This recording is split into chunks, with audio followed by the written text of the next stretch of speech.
I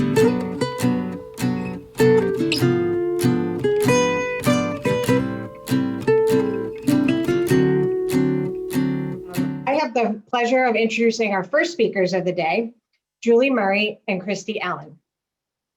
Julie is an occupational therapist with 18 years of experience in both inpatient and outpatient settings, treating patients with neurological conditions. She has worked in the Leahy Hospital and Medical Center ALS Clinic for more than 10 years. She has a certification in home modification from the University of Southern California. Kristy has been the physical therapy team member at Leahy Hospital and Medical Center's multidisciplinary ALS certified center for the past 15 years. She has initially received her BS in health sciences and her MS in physical therapy from Boston University in 2001 and 2003. She then received her DPT from the Massachusetts General Hospital's Institute of Health Professions in 2014. During her 17-year outpatient career, she has specialized in treating patients with neurological, vestibular, and orthopedic diagnoses. Kristy previously presented at the ALSA's National Clinical Conference in 2016 on the topic of power wheelchairs, along with exhibiting a poster at ALSA's National Clinical Conference in 2018, presenting a pamphlet she developed with 2 BU doctoral students titled An Informational Guide for Therapists Treating Patients Outside an ALS Clinic. Along with Julie Murray, OTRL, Kristy has recently authored a section in an upcoming guide from the also focus on educating youth caregivers about the role of occupational therapy and physical therapy in their family members' care. Please welcome Julie Murray and Kristy Allen. So again, just starting out, we have no disclosures, anything to disclose. Again, we're gonna, sorry, hang on just a second.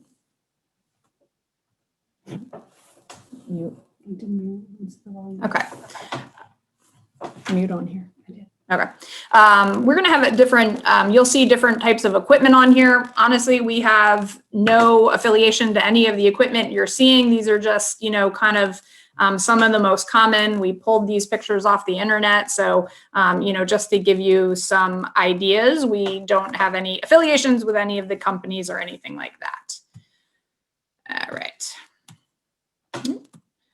So again, we're kind of working on today being able to, give you an idea of, what equipment would be the most helpful, and, as far as safety and moving around, but also just, daily activities and things like that. We're looking to just, decrease any chance of risk of falling, especially in the home, as that's where most of us are these days. And again, kind of options and resources that you can use to help yourself remain safe and independent.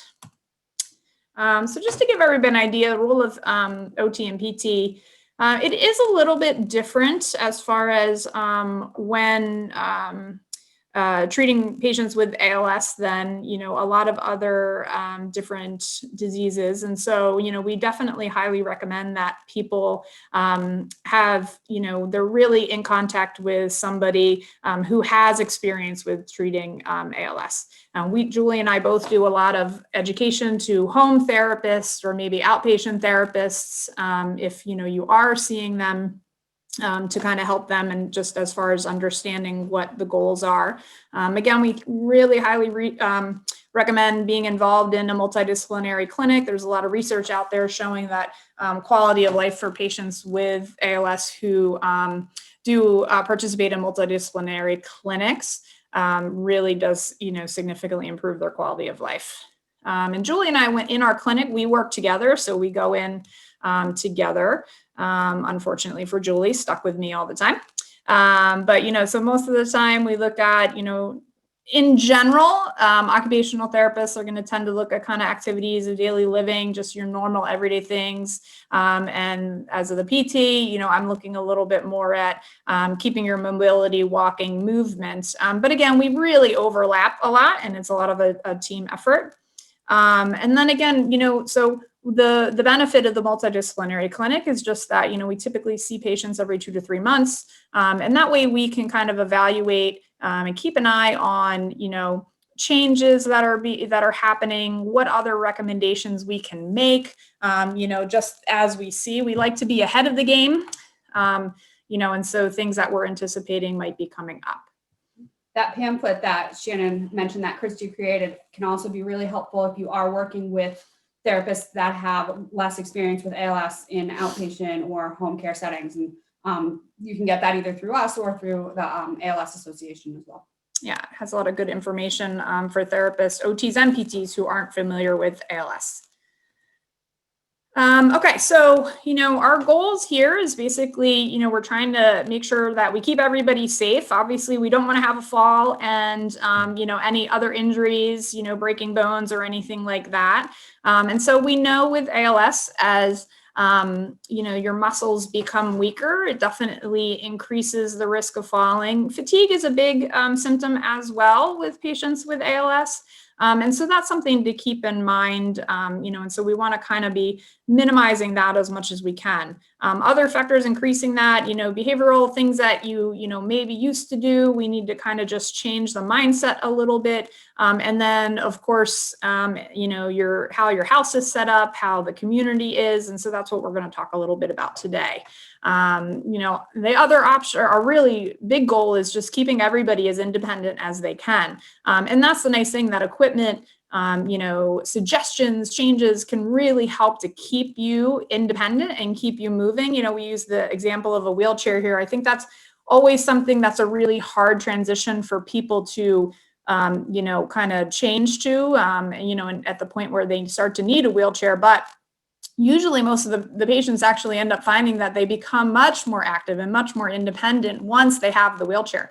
So, sometimes things we look at as, a decline actually end up being really making us more active.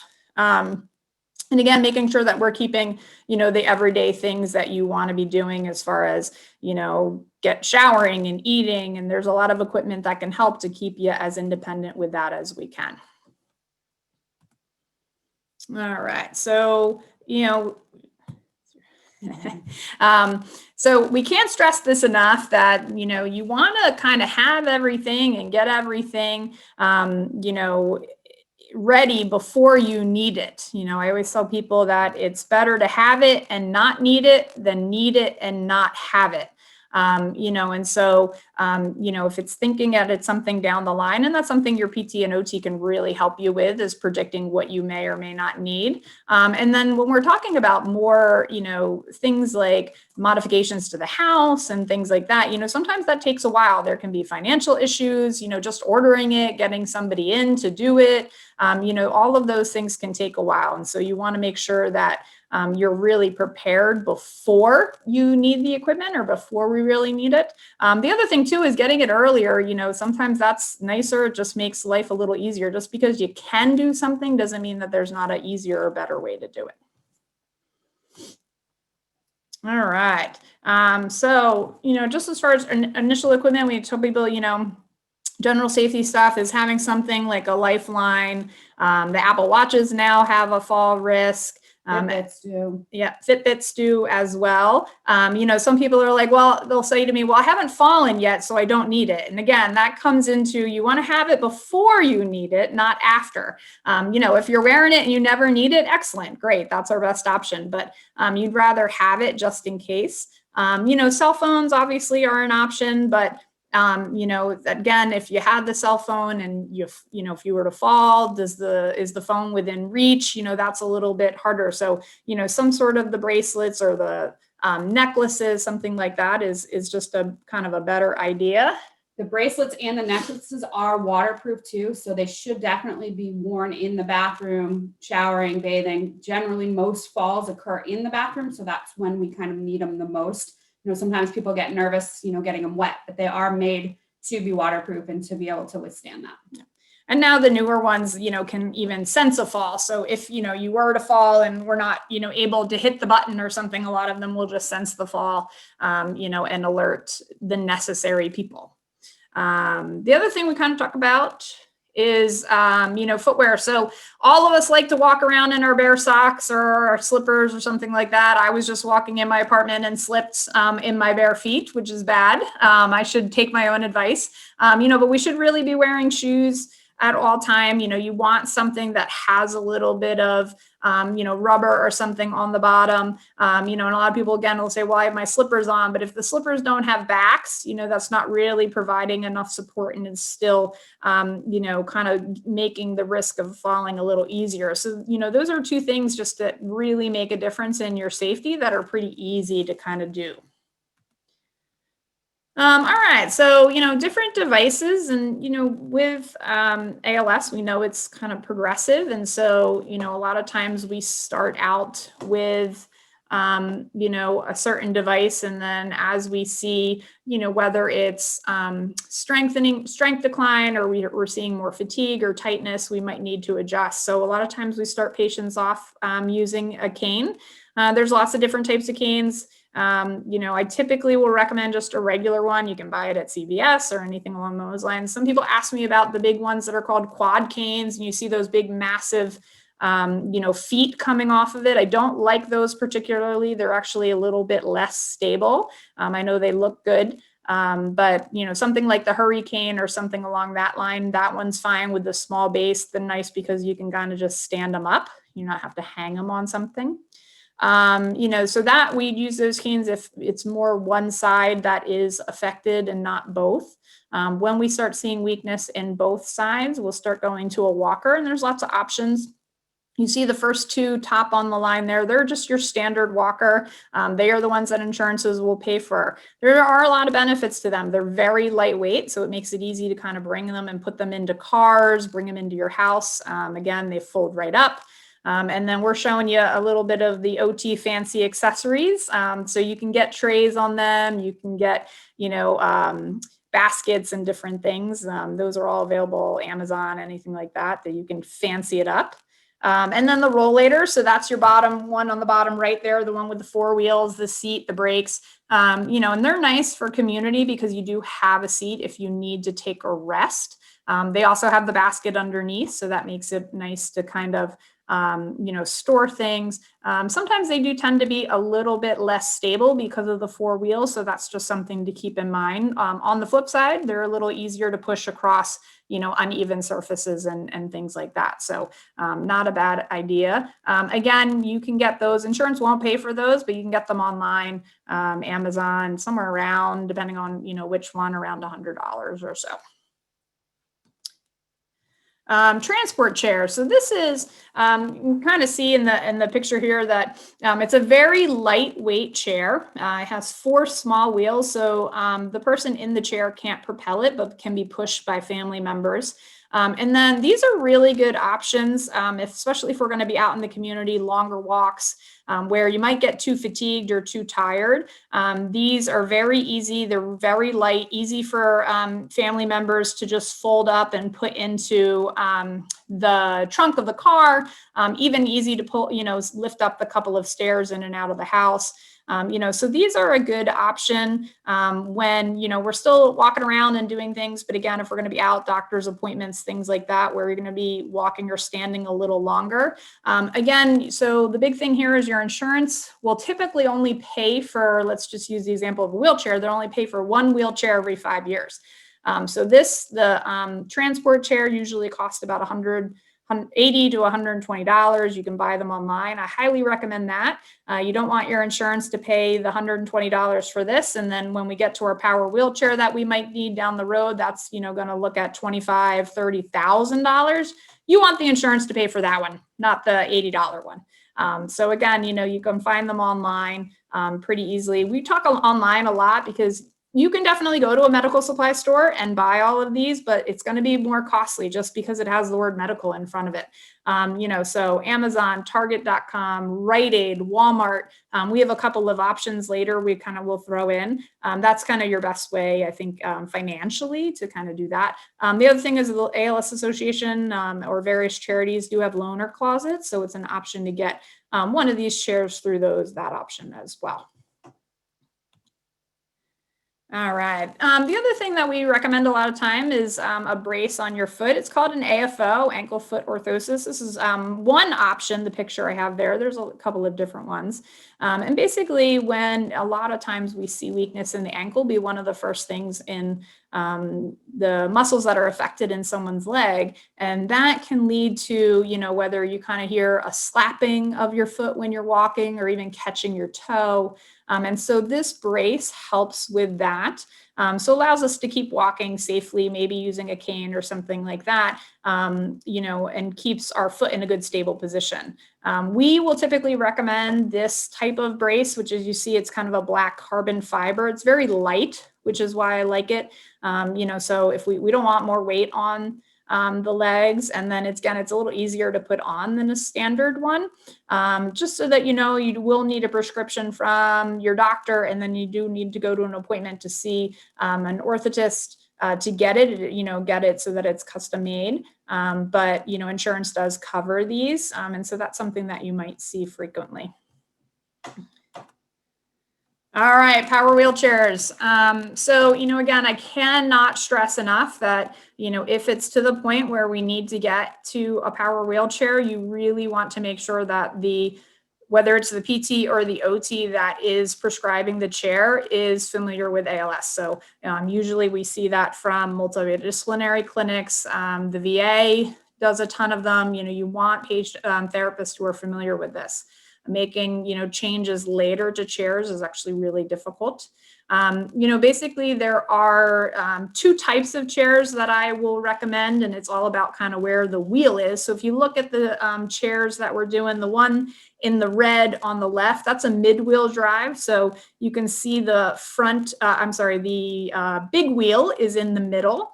That tends to turn a little bit easier, if we're looking at your house in kind of tight spaces. That chair has a little bit smaller turning radius, still does really well out and about in the community. It's nice and a stable chair. The blue one on the right is what we call a front wheel drive, so that you can see the big wheels in the front. Sometimes we do this for somebody who, might be out and about a little bit more as far as, on uneven terrain, grass, things like that. It can tend to be a little bit better. It does have just the slightest bit of a bigger turning radius though. So in the house, it might not be as well. But one of the things that we do is we'll have whatever wheelchair company that we use, somebody will come out to your house with a chair and trial it. So that way we know what is the best option.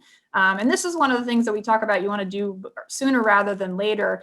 These chairs are 250, 300 pounds. So you're not lifting them up any stairs. So, this is one of the things like getting ready and having a ramp on your house prior, to getting the chair is important. It's one of the requirements for Medicare. That you'd have to have a ramp even before we would order it. And remember too, that ramps are easier for walkers. So just something to kind of keep in mind. The big companies that we use are listed there: Permobil, Quantum Pride, Sunrise Quickie. It's very dependent for me on the patient as to which chair I like. I don't necessarily like one company's chairs over the other. I really make it dependent on the patient. But those are the big ones that we have. And then this is, one of the reasons there are a lot of features we can do. I tell people we get them the Cadillac of wheelchairs, and so we want to make sure that we're getting all the features we're going to need. So power tilt. So if you see the first picture on the right, that's your tilt. So the entire chair tilts back. Power recline on the bottom, where actually, if you kind of can think about it being in a recliner in your living room. and then power elevating leg rest. So the leg rest will come up. And the thing is, you're going to, at some point, might be spending 8, hours a day in the chair, and you want to be able to adjust your position. And so having these features on the chair is very important for comfort. Also making sure we're not having issues with skin breakdown or any issues along those lines. So having these features and ordering the chair with them right away is very important. And again, why I can't stress enough, you want to make sure you're getting the chair through a therapist who is familiar with ALS. All right, so lifts. So at some point, might be a little bit tough to start getting up and out of chairs. Your Hoyer lift is the lift that's covered by insurance. So that's what most people end up getting. And there are 2 different ones. It's a manual and a power. So the manual is like a crank to, lift the patient up. And the power is obviously just pushing a button. The power is obviously a little bit easier, but is not normally covered by insurance. So just kind of be aware of that. That's a picture of the Hoyer lift on the right with the gentleman in the green kind of sling. So that's the sling, and there's different ones that you can get. So like a toileting sling actually has kind of a cutout around the bottom so that you can go and from the sling and just sit down on a toilet or a commode. You don't have to actually take the sling out. There's different sizes and positioning ones as well. So that's kind of the variety there. There are other transfer devices. But again, they are not usually, I don't want to say 100% because different private insurances have options, but they're not usually covered by insurance. The picture I have there is an easy pivot. So some of our patients have used that. There is a little bit of a concern for me if there's any breathing or respiratory compromise, you are kind of on your chest. But that's an option. We've also had patients install, ceiling lifts, which you have a track along the ceiling that kind of runs. It could be from the bed to the bathroom or something like that. But again, that would all have to mostly be out of pocket. So we kind of touched on ramps again. We want to have the ramp in place if we're getting to the point where we're needing it for, wheelchairs. But again, if you have the transport chair, the ramp makes it a lot easier. If you're using a walker or a rollator, ramp makes it a lot easier. So, one of the things we want to kind of get started before maybe we necessarily need it. And again, Medicare does require to have the ramp installed before we can deliver the power chair.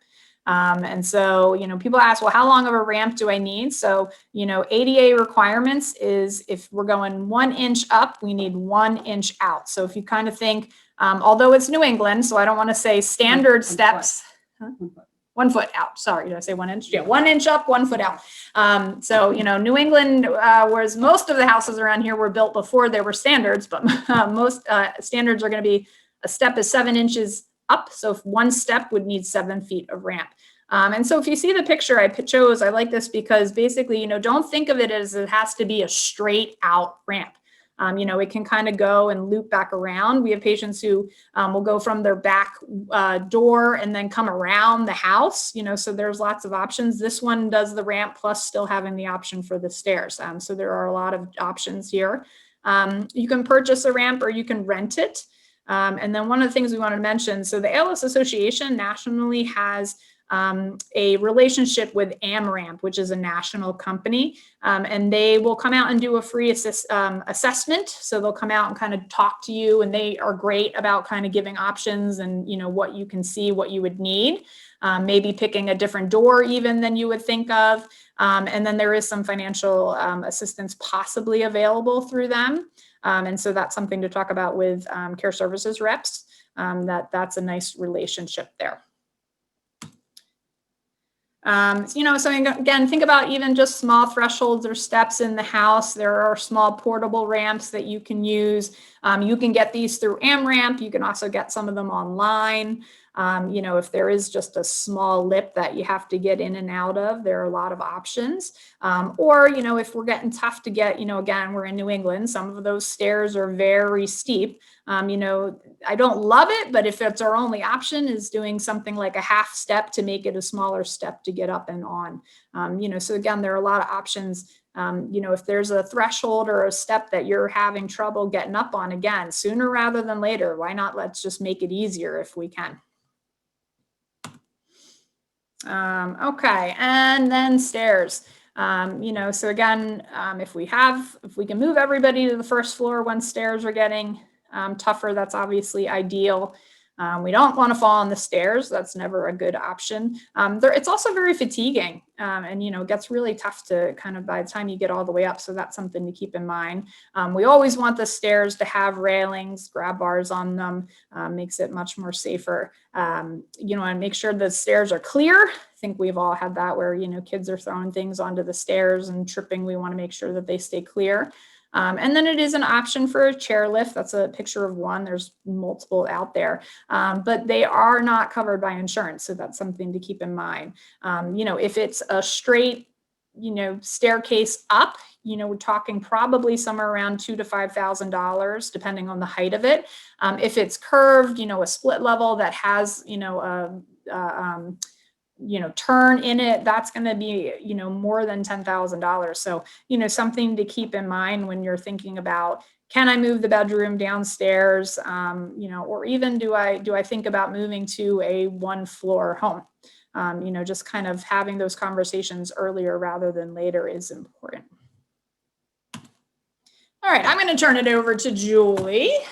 Right, we're going to switch gears a little bit and talk about some household safety and some things we can do inside the house to help keep independence.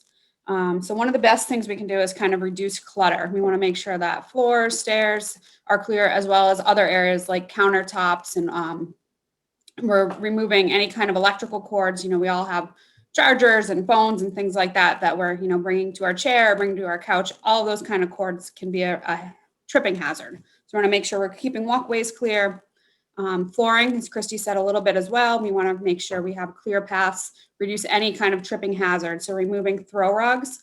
If a throw rug or a bath mat or something like that is absolutely necessary, then we want to make sure that we are using some kind of 2-sided tape or something to secure it to reduce the risk of catching a foot. Contrast can also be good on floors. So if you're thinking about stairs that are kind of the same color as the floors, or any changes in height with thresholds or one step into a room, some kind of different color tape, or there's even glow in the dark tape, things like that can kind of help to differentiate. And especially if you have any secondary vision issues, any low vision or bifocals, anything like that can help. Lighting, it can be very important. We want light switches and lamps to be easily accessible. A lot of times we have lamps on side tables where we're kind of reaching forward or we're reaching up to turn on an overhead light lamp. So they should all be kind of reachable without having to bend or bend forward or backwards or sideways too much. We always want to turn lights on before we go up and down stairs, both inside and outside. Even during the day, we want to kind of reduce any shadows or As it's dark now. I know it's getting dark earlier. Entrances and exits. So anytime you're going in or out of the house, in or out of a garage, we want to have lights and night lights in bedrooms, bathrooms, anywhere you may be getting up where it's dark. There's a lot of really inexpensive options on Amazon now for night lights that you can, put in a corner that are battery operated. They can be out of the way. Night lights that will go right into outlets, motion sensitive night lights, so that when you stop kind of moving around, the bedroom can become dark again. There's also outlet covers and light switch covers that you can change. You don't need a handyman or anything. They're really easy to change yourself, that have lights that come out of the bottom. So you can kind of have like a runway of lights in the hallway or in the bathroom. And then you don't have to worry about turning them on and off. Smart home devices, Alexa, those kinds of things can be really helpful. Timers, so that you're not worrying about turning lights on or off, or you're not turning a light off and then walking out of a dark room. As Kristy mentioned with the wheelchairs, there's definitely going to be some sitting surfaces that are easier to stand from. So looking at things that are higher, anything kind of higher than the back of your knees is a good starting point. Chairs with armrests are going to be a lot easier to get from. They give you a little bit more support. You have an arm strength. Anything firmer, so if you're thinking more of a side chair or a dining room table chair versus sitting kind of in the middle of a couch, that will be easier to get up for. You want to avoid anything that has wheels. We have a lot of people who ask about lift chairs. They can be very beneficial. Same as, unfortunately, a lot of the equipment Kristy talked about, they're not generally covered by insurance. But usually they have a remote, their power, so you can kind of slowly control it just with buttons. It can be helpful.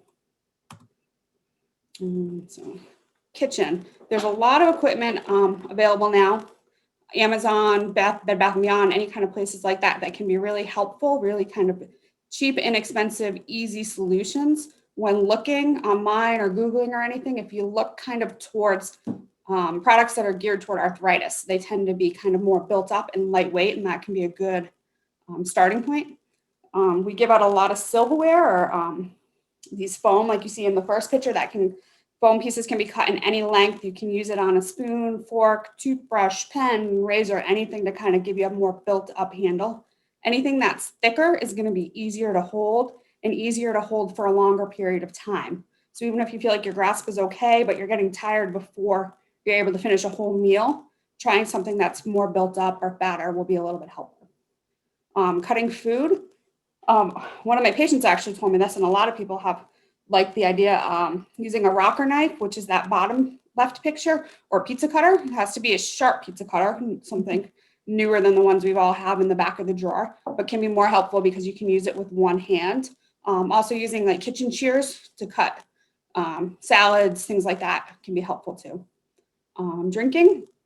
Cups with handles. Some have one handle, some have two handles, can be easier. You can kind of slide your hand into the handle without having really to grasp. There are versions that come with covers, that come with straws. We've seen straws that are, as long as foot and a half. So you can kind of make a change with that. Same thing, anything light. So, something plastic is going to be easier to handle than something glass. Dressing. The most important thing we can say about dressing is whenever possible, sit down. We're at much higher risk of falling while you're standing, especially trying to stand and dress your lower body. So sitting whenever possible, put a chair in a bedroom, chair in the bathroom, sit on the shower chair, something like that will be very helpful. Avoiding bending down or bending forward can really reduce the risk of fall. So the first picture shows a long-handled shoehorn. They come in different lengths, but unfortunately, we found a picture of somebody standing up. It's better if you do it when you're sitting down, but that can help with shoes. Next to it or below it is a long-handled sponge. So in the shower, that can really help if you're washing feet. It also can help you wash your back. And reachers, the second photo on the top. Reachers come in all kinds of different lengths. They can be super helpful in getting dressed, helping get socks on and off, pull pants up and down. They can also be helpful around the house, though. If you're up and you drop something on the floor, you can use a reacher to pick it up, reaching into overhead cabinets or even reaching down into lower cabinets to pull things out.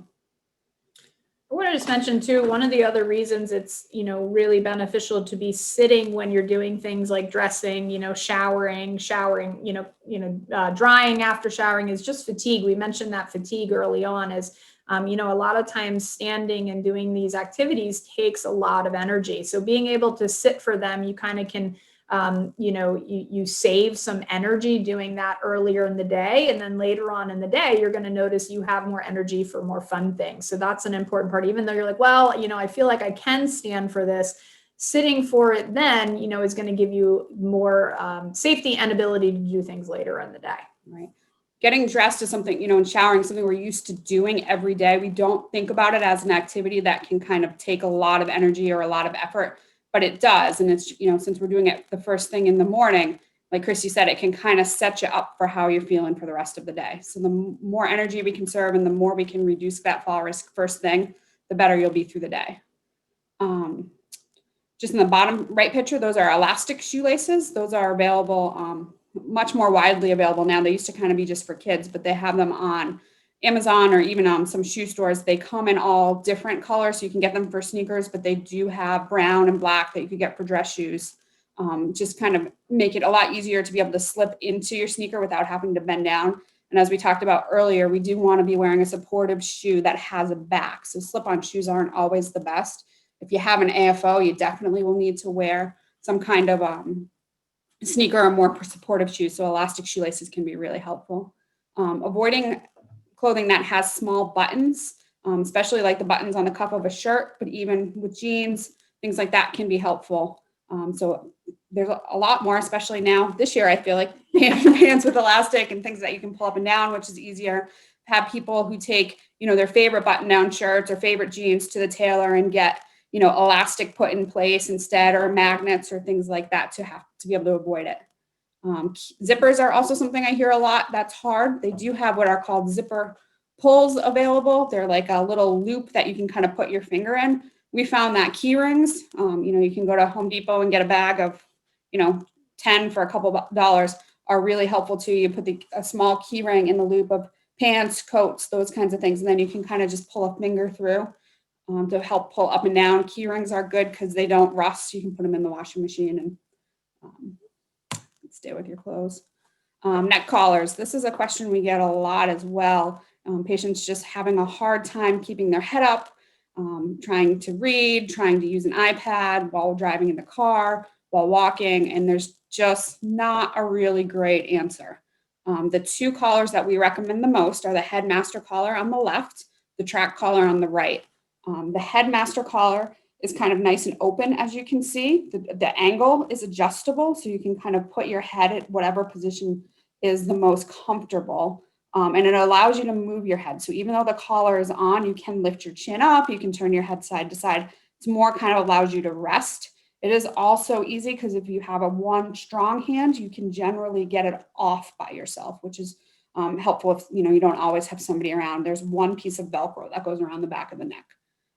The Track collar provides more support. It's full of air, so it is a little bit easier. You can kind of offset one side or the other, kind of find where you want to keep your head in the middle, but it is a lot more restrictive, as you can see from the picture.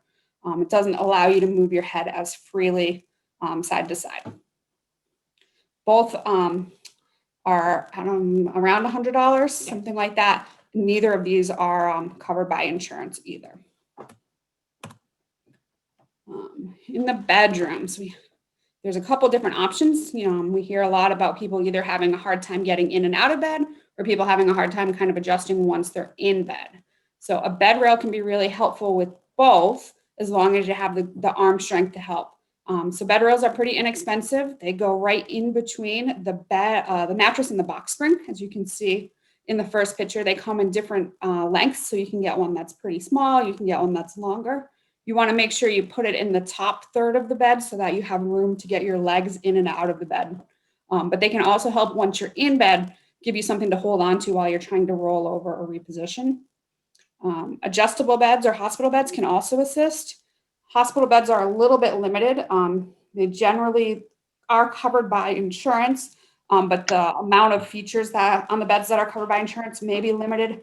They may be manual. The height of the actual bed does not always adjust, although you are able to bring the head of the bed or the feet of the bed up. There are also a lot of adjustable beds on the market now that you can purchase. I did. Probably a little bit more comfortable mattress than the hospital bed.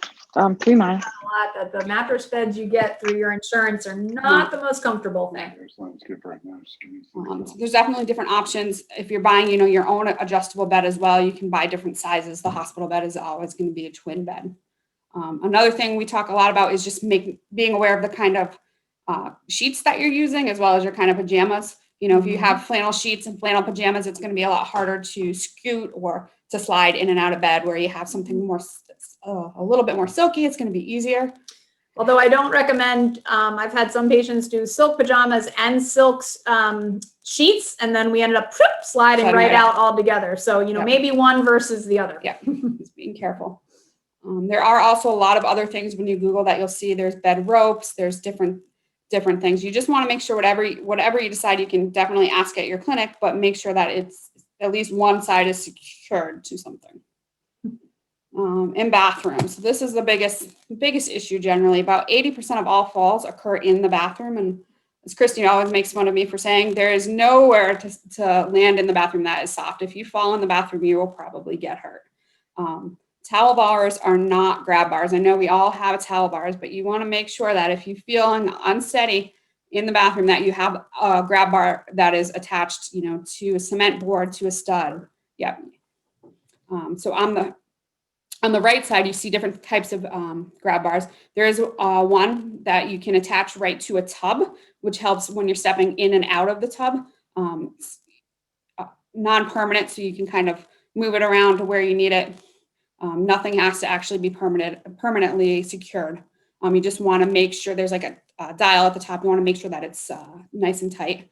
Bottom one is an actual grab bar. So you see it's a little bit more substantial than a towel bar. You may need a contractor to be able to find studs or put cement board in behind your drywall to be able to attach that.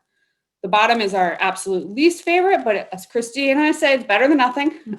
It's suction cups. So you will see, you will hold it and then pull those blue clips back and you'll be able to see if the suction is secure or not. They just don't tend to last. So, if you're using a suction cup bar, you want to make sure that you're checking frequently to make sure that it's secure on the wall.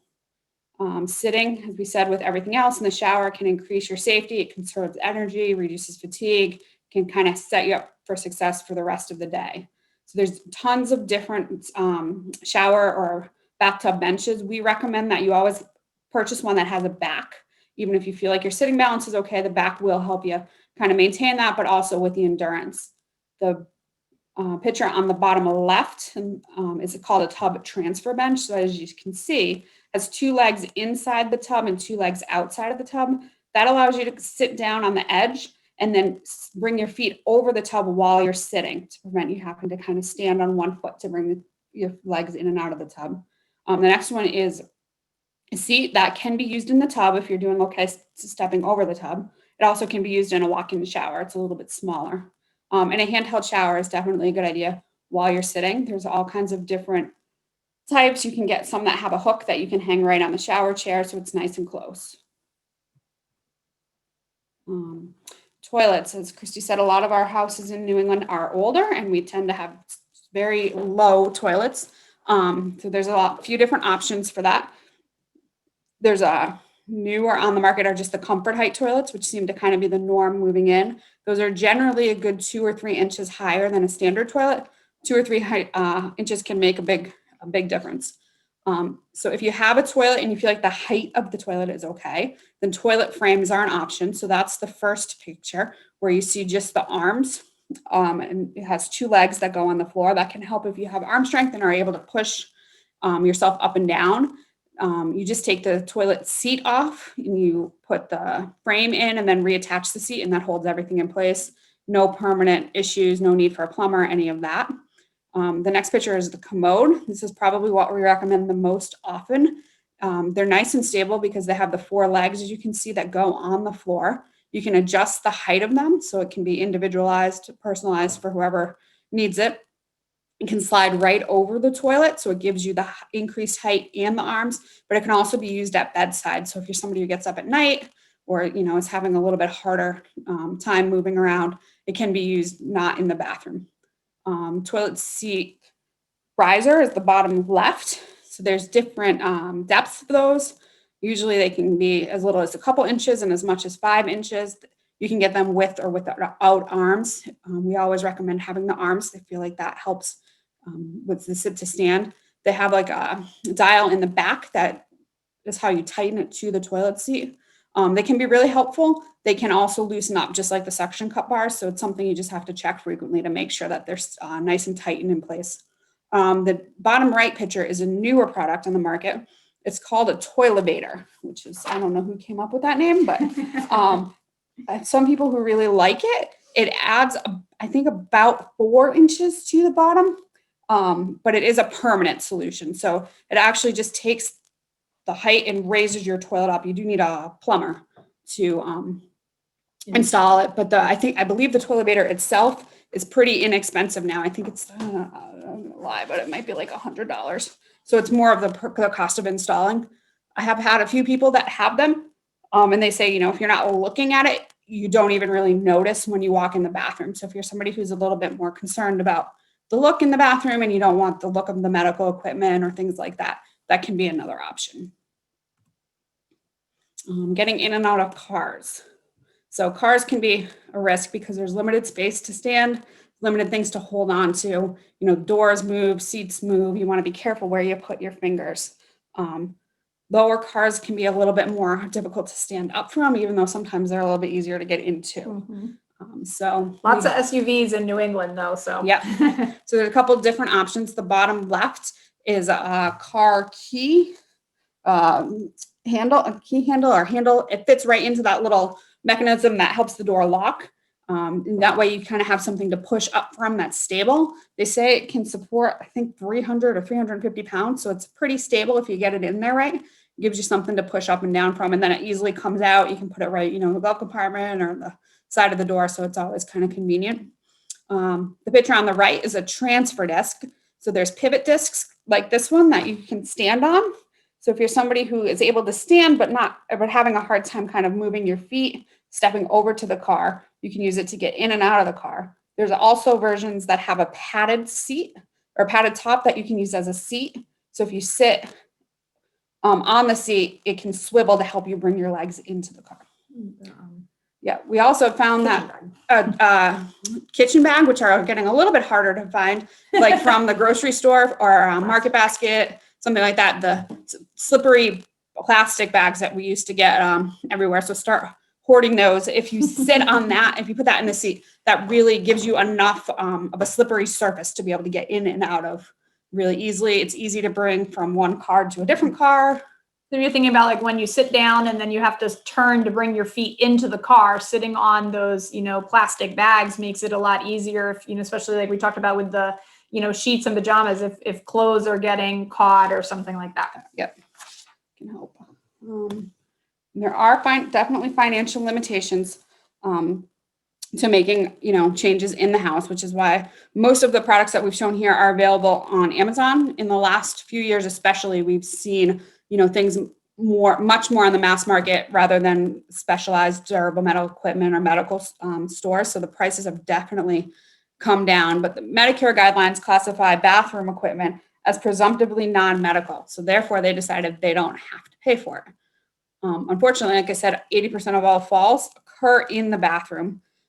But especially in our patients, we see anyone who has a fall that has, a wrist fracture or an ankle fracture or leg, something happens, that is going to impact every aspect of your mobility and your functioning at home. So, spending $30, $40, $50 on a tub seat or a raised toilet seat or things like that really will help you down the line. I know the ALS too, talk to your care coordinator. They definitely have things, resources available, whether it's in loaner closet or things that they can help you find for discounts or that they can provide. So definitely if you feel like you need any of these and you're having a hard time paying for them or purchasing them, reach out. They have a loaner closet, which I don't know, hopefully you guys are all aware of, but each state has one. So if you're from New Hampshire or Rhode Island, they have one. Yeah, Maine, they have them as well. It can be dependent on what's available or what's been donated. And they do ask, if they giving equipment like wheelchairs, ramps, or things like that you give it back when you're done. But they do have power wheelchairs that we can use, or sometimes if you need to borrow it while you're waiting for your custom wheelchair to be provided. Right. I mean, that's something I guess I should mention too, is that, at the earliest, if we're thinking about getting a power chair, the soonest we would be able to get it to you from start to finish would be 3 months. So again, that's one of those things that we want to do sooner rather than later. So the benefit of a multidisciplinary clinic and seeing them every couple of months, so we're prepared for that. But we do run into sometimes where we need the chair and we can't wait the 3 months. And that's when, we'll contact the loaner closet and see if they have something that we can use in the meantime. Or like Kristy talked about, those transport chairs, maybe you just need to get to an event or a family event or something this weekend, and they might have one available. They do a lot of times have commodes or shower chairs. So definitely be in touch with your care coordinator and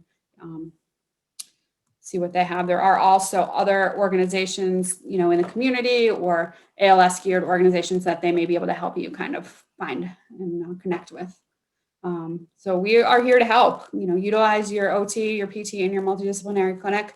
We can help with recommendations. We can help with suggestions, any questions. As Kristy said, we've been doing this a long time. So, if you call and say, I'm thinking about buying this, we can say, yes, we've had 10 patients use that and they think it's amazing, or, ooh, I'm not quite sure if that's worth the money.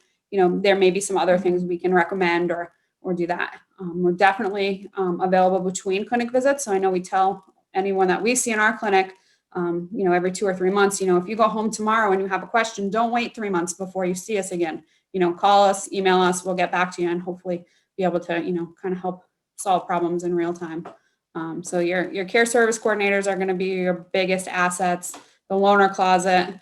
Mass also has some great programs with grants and financial resources that can help you too. And if you take one thing away from us today, plan ahead. Having equipment that you need before you need it is going to be the biggest thing, most helpful way you can stay independent and safe. Right. I mean, we hear all the time, people will recommend, they say, well, I haven't fallen yet. Well, the idea is that we never have a fall, right? So we'd rather you have the equipment before you need it so that we, don't have that, again, as things are getting more difficult, whether it's, eating on your own, dressing on your own, that kind of thing, there's a lot of equipment that we can help to make that easier. And so you want to kind of have it and, ask questions about it so that, you can kind of remain as independent as you can as well. And then we'll just scroll through here. We threw in a couple of different slides. Again, there are different online resources. Like we said, you can go to a medical supply store, try out a different chair, try out equipment. And I hate to say this for medical supply stores, but again, the cost is going to be so much more than if you get it online. So, kind of looking through those. Some websites as options, just kind of we used as different references that you can look through as well. And then, again, so we kind of, again, we're not partial to any of the pictures we showed. It's just happened to be what we felt was kind of the best option. But we did list a couple of different options on here, different prices from Amazon, just so everybody kind of has an idea. So most of the pictures in the presentation we have where we found them and how much they were, which I'm sure if you're interested in any of them, the ALSA can make this available to you. Yeah, just so you have a kind of an idea of how much. And so we'll take any questions. I see there's a question asking transport chairs having the drop arms. Yeah, I mean, I think that's the difference with cost for the transport chair, depending on the features that you want to give. If somebody's using a slide board, although I got to be honest, I don't give that very often to my ALS patients. But if that is something that you're using, the drop arm would be helpful, or a flip back. But I think most of the time we're using these for, getting, into the car, out to the community, and just kind of the standard, transport chair would be helpful for those. Obviously in the power chairs and things like that, we have that accessibility. As far as the presentation, there you go. Shannon answered that. So they'll make the presentation available. So again, you'll have all those references. I'm a big fan if you're going online, whether it's, Amazon, because it has free shipping, or again, Target.com. Right? Yeah, Amazon comes quick. So yeah, all of those. Need it. There are a lot of reviews from people. And so I highly recommend looking at different reviews and seeing what other people have found. Again, we're not asking your support groups too, because I feel like you guys learn the most from each other, and then you kind of come back to us and say, oh, this was great, or this wasn't great. So that's how we learn a lot too. Yeah, exactly. So I mean, seeing if somebody really liked a certain type of transport chair, or a certain, fork or knife, something along those lines, utilize those as well. Any other questions that we can answer?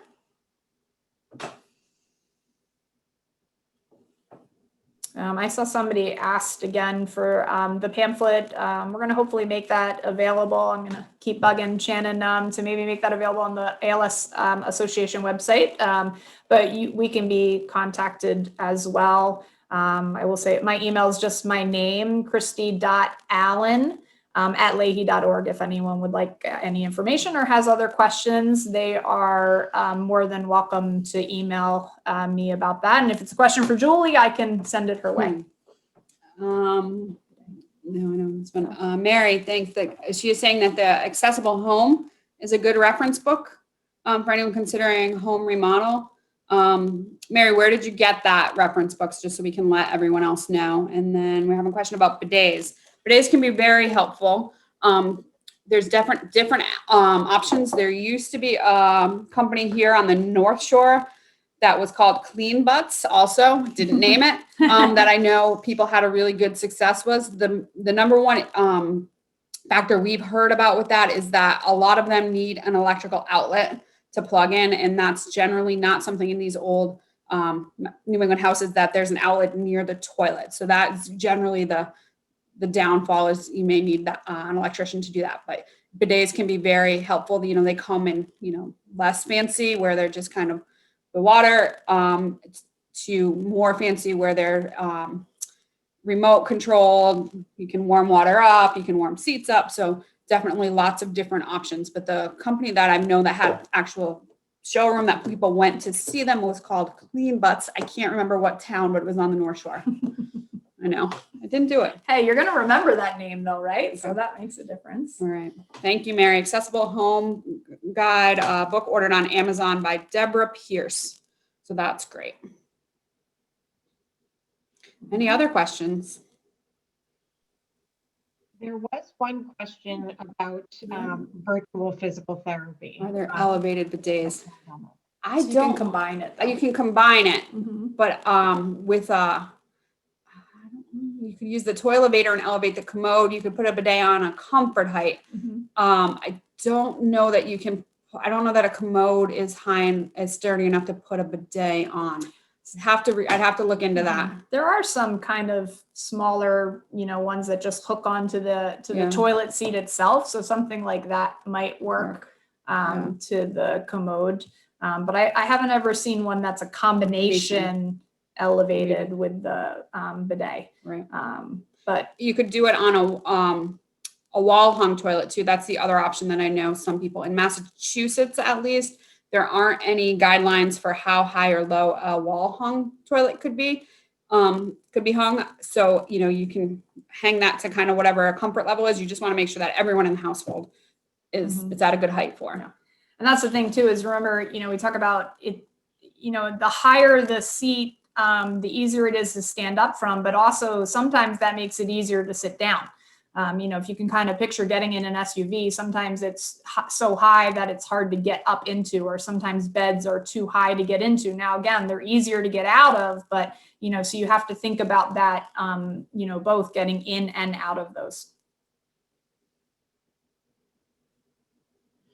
Yeah, so virtual PT and OT during COVID. So we, you know, we are back up at Leahy doing our in-person ALS multidisciplinary clinics. However, if there is concern for patients, or initially when the hospital shut down, we were doing virtual PT and OT visits.